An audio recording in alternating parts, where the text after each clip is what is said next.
Hey all, what's going on? Scott here. I am doing this video at the request of, I think it's called, his name is Junqi Thing.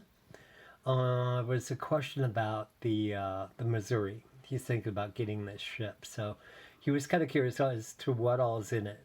So this is the 1 to 700 Waterline BB63, the Missouri by Tamiya, or Tamiya, however you guys like to say it. And this kit's available two different ways. In its World War II setup or version. And then you also had the 1991 refit that brought her into, say, the Desert Storm. So I wasn't sure which one he wanted to see, and I never do, hey, what's in the box, but I promised him I would. So here's what comes in it.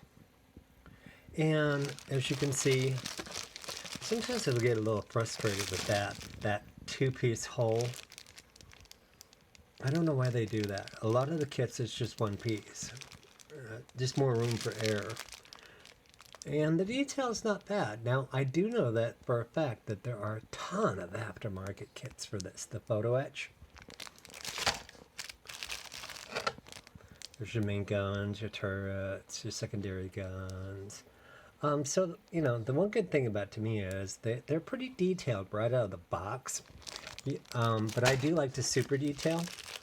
What else we got here? Oh, there you go. The decking. There's the funnel. So you get the idea. And that, you can see the decking is really pretty good. However, and then of course you got your instructions here. And then, of course, the big question. Paint job. So, this one here is the measure 3222. It's elaborate, and I would suggest an airbrush, and you're going to be doing a lot of taping. Or, you can have the measure 22, which is a lot more simple, except for the fact that if you notice the vertical surfaces are battleship gray. What are they saying it is? Haze gray. Yeah, pretty much everything's haze gray. And then you have the colored deck. So the horizontals are a different color. Now, she didn't always look like these two paint jobs. Actually, she had quite a few. And towards the end of the war, she actually had a different paint job. And so, let's put all these back. But I hope you get the idea of what's all in here. So you can get, I think there's a Flyhawk, I think there's a Pontos, I think there's all sorts of sets that you can get for this to super detail it. I did go and get the wood deck for her. And again, this is the World War II version. So I can, hold on, show you her sister ship in the 1991 version. So if you look in the back here towards the detail, no more decking, because that's a heliport now, a helipad. Now, which one is this? This is also a trumpeter. Now, the difference between this one and that one, of course, is the configuration, but I'm a big fan of super detailing.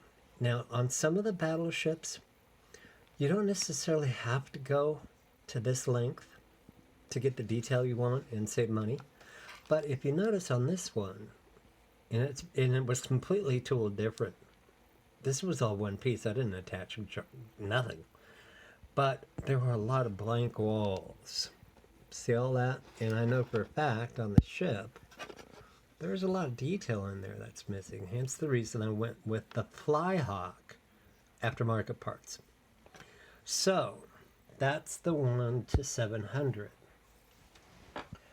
Let me do this. Hopefully you don't get sick with my shaky hands. This is the 1 to 350 that I built, oh god, I couldn't even tell you how many years ago. Great thing is I used the haze gray for the color. And so she's been sitting on my mantelpiece. And she's getting dusty. Can't tell, because the dust is the same color as the paint job. But same concept. So when she rolled out of the naval yard, wood decks, darker gray tops on the turrets, A and B, C and D, as well as the secondary 5-inch. Nothing on the Vopos. Now this is 1 to 350, so to give you an idea, and so I really enjoyed building this, because also a Tamiya. In this one I didn't super detail anything, but I did do the railings, because in my mind, you build a ship without the railings, it's not done. It just adds realism to it.